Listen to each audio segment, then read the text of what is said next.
Hello, welcome back to the reading of the poem of the Man God, written by Maria Valtorta, Volume 3, Chapter 338, Part 1. Going towards Meiron, 23rd November 1945. A beautiful springtime dawn makes the sky rosy and the hills a pleasant sight. The disciples rejoice at the sight, while gathering at the entrance of the village, waiting for the latecomers. It is the first day that is not cold after the hailstorm, says Matthew, rubbing his hands. It was time. This is the new moon of the month of Adar, exclaims Andrew. Very well. If we had to go up on the mountains with the cold weather of the past days, comments Philip. But where are we going? Asks Andrew. I wonder. From here we can go either to Safet or to Meiron. And then, replies James of Zebedee, and he turns round to ask the sons of Alphaeus, do you know where we are going? Jesus told us that he wants us to go to the north.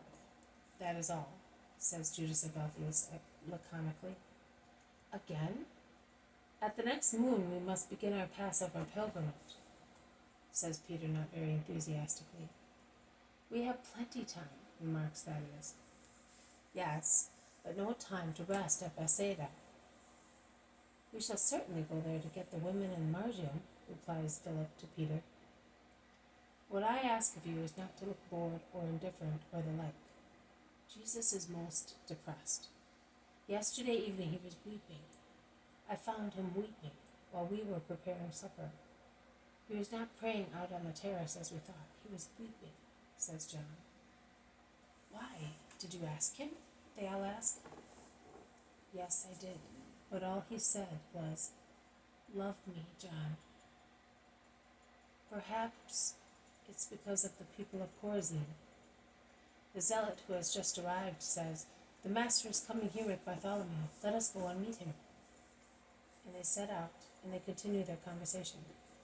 Or it is because of Judas.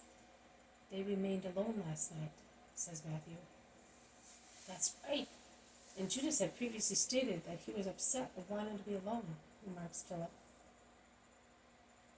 He did not want to stay even with the master, whereas I would have been so glad to be with him, says John with a sigh. And I, says everybody. I do not like that man. He is either ill or bewitched or mad or possessed.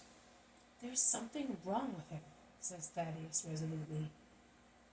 And yet, believe me, on our way back, here he was, a model disciple.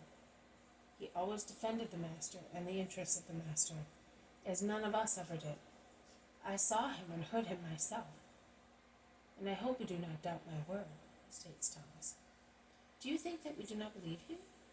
No, Thomas, and we are pleased to hear that Judas is better than we are. But you can see it yourself. He's strange, is he not? Asks Andrew. Oh, he certainly is.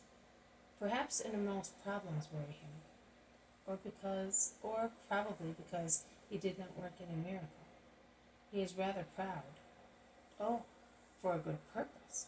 But he is keen on doing things, and he likes to be praised for them. That may be.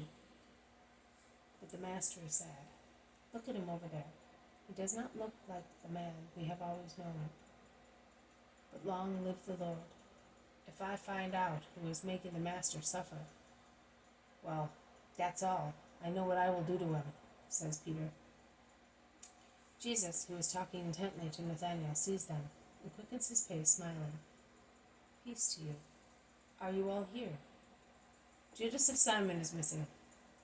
I thought he was with you, because at the house where he slept, they told me that they found his room empty and tidied up, explains Matthew.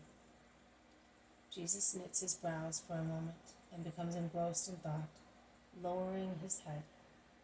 He then says, it does not matter. Let us go just the same.